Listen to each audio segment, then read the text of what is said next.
Halo Cesku, kembali lagi di segmen serem ini bersama Mbakku, Mbak Uji.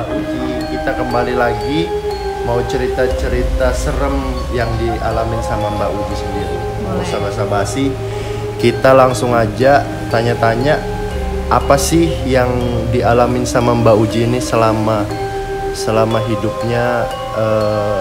Horor ya? Cerita horornya apa? Langsung aja. Kalau horor tuh banyak, kebetulan karena bisa lihat. Ya nggak terlalu lihat sih, spesifik aja sih ya. Cuman aku mungkin ceritain tapi yang bener-bener ada nyatanya, ada buktinya, ada fotonya tuh. Oke. Oh ada bukti nyatanya, ada fotonya ya. Fotonya itu tahun 2011 atau 2012 kebetulan. Aku langsung cerita aja kali ya. Di salah satu rumah sakit di Balikpapan, aku nggak usah sebut rumah sakit mana, itu di parkiran mobil. Dan di situ itu kebetulan kakak aku punya anak kembar lagi sakit. Itu kebetulan bulan puasa dan aku kesana bawain makanan pizza. Aku memang hobinya foto karena aku kebetulan kuliah bidan, jadi menurut aku biasa aja foto-foto di rumah sakit manapun. Kenapa kakak aku yang perempuan itu negur, karena aku kesana jenguknya bertiga kan sama kakak aku semua perempuan.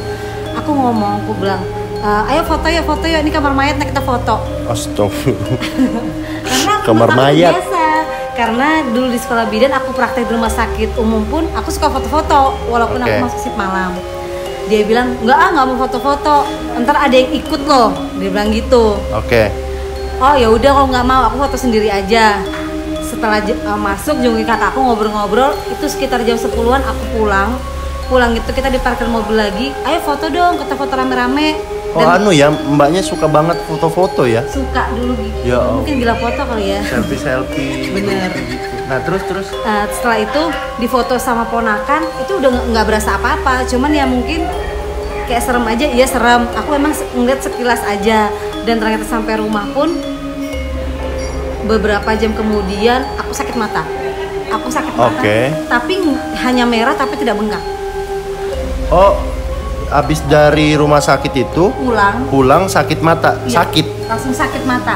Abis itu merah tapi tidak bengkak. Biasanya kan orang yang sakit mata itu bengkak tuh. Nah, kalau aku nggak bengkak, cuman hanya sekedar merah. Dan kakak aku tiba-tiba sakit perut.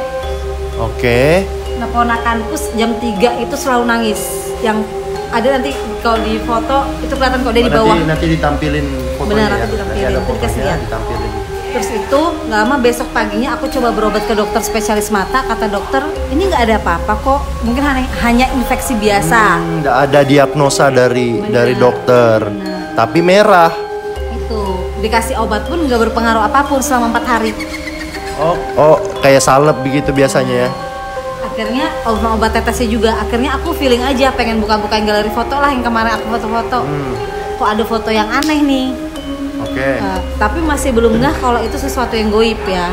Dan aku tanya, Kak, kita ada nggak sih pulang bawa kresek atau bawa barang-barang yang warna-warni? Nggak ada, kita nggak ada bawa apa-apa, tangan kosong semua tuh waktu pulang. Oh, yang jadi di foto itu terlihat ada kayak semacam kresek ya? Bener, karena dia warna-warni gitu. Kita kan masih belum ngeh ya. Nggak tahu kan? Bener. Dan setelah itu, abis kakak aku yang perempuan ini ngomong, aku tuh sering sakit perut ini seminggu ini. Nah, ini kan ada 3 kan, yang ponakan, kakaknya mbaknya. Ponakanku yang kecil itu waktu itu lagi umur setahun. Dan yang motoin aku itu masih SD kelas 1. Dan kakakku yang berjilbab itu anak pertama itu di belakang tapi posisinya. Dan yang ketiga ini yang di samping ada di sebelah sini kok, pas sampingnya mepet banget. Fotonya. Dan itu yang di belakang itu herannya kenapa nggak kena, apa dia karena jaraknya terlalu jauh.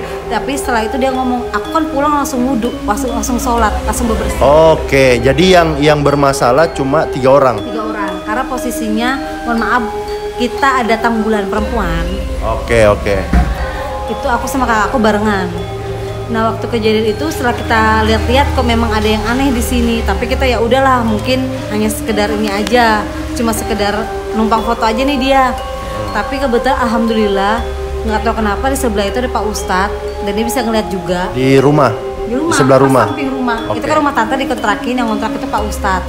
terus dipanggil Tante Ai. Kalau di rumah kan aku dipanggil Tante Ai nih, coba deh ayo kesini, matanya tuh kenapa, nggak tahu, udah 4 hari nih nggak sembuh, tapi aku ada foto yang aneh loh, aku bilang kayak gitu. Aku sudah mulai merasa aneh, kenapa foto itu seperti itu, tidak ada kesimpulan yang diambil kan. Benar, bisa dilihat kan nggak.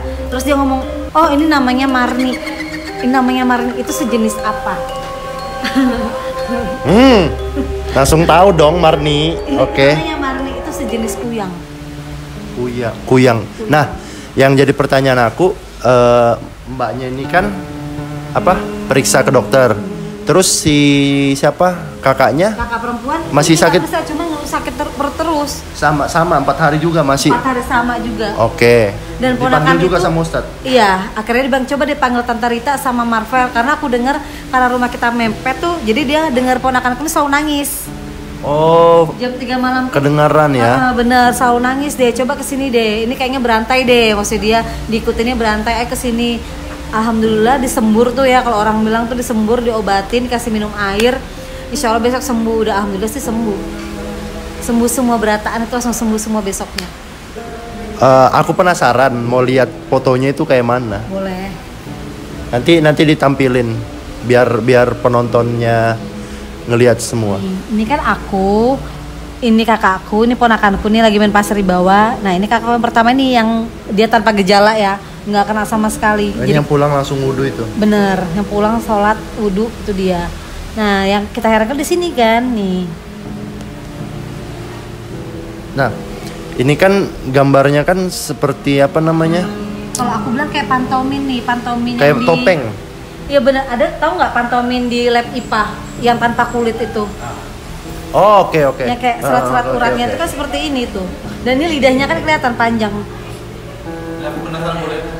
Merinding. Ini kan? Astagfirullah. Dan ini lidahnya. Astagfirullah. Dan ini foto dari 2011 nggak bisa hilang. Merinding lah. Udah gonta-ganti handphone nggak bisa hilang. Muyak langsung diliatin dia. Nah, ini dikasih lihat sama Ustadz itu.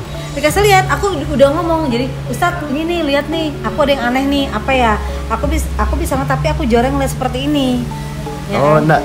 Nah kan tadi Mbak bilang gonta-ganti HP, berarti setiap foto ada dia? Ada foto ini terus. Maksudnya gimana Pak? Jadi aku tuh bolak-balik ganti gonta handphone. Foto-foto aku pribadi aku tuh nggak ada, tapi dia aja yang ada tetap. Di HP? Di handphone. Di handphone. Walaupun aku sudah gonta-ganti handphone nih, misalnya dari iPhone berapa ke iPhone berapa. Serius, Pak? Itu dia. Terus? Cuman ini doang yang masih ada. Oh foto ini yang masih ada sampai sekarang, yang disimpan. Benar. Dan itu pun setelah diobat sama Pak Ustadz ternyata masih panjang ceritanya. Udah tahun berapa nih? 2020. Kemarin ketemu salah satu, aku sebutin sukunya aja kali ya, karena orangnya memang namanya nggak mau diinin, salah satu orang Dayak, orang bisa juga. Oke. Di salah satu acara adik angkat aku, itu dia tiba-tiba datang. Memang sih aku penasaran, pengen nungguin dia, katanya bisa nyembuhin apa segala macam. Ya udah deh, aku tungguin. Datang, dia senyum-senyum tuh dari luar. Sampai akhirnya dia masuk, dia nanya, Mbak di luar itu kuyangnya ya? Ya. Aku jawab, kuyangnya Mbak ya? Aku jawab, oh maaf mas, aku nggak punya keturunan kuyang ini. Aku bilang kayak gitu. Ini padahal tahu aja. Iya. Cuma kayak. Iya, jadi aku tutupin gitu ya. Bener mancing dulu kan. Aku nggak ada keturunan kuyang nih. Tapi dia nyautin foto ada.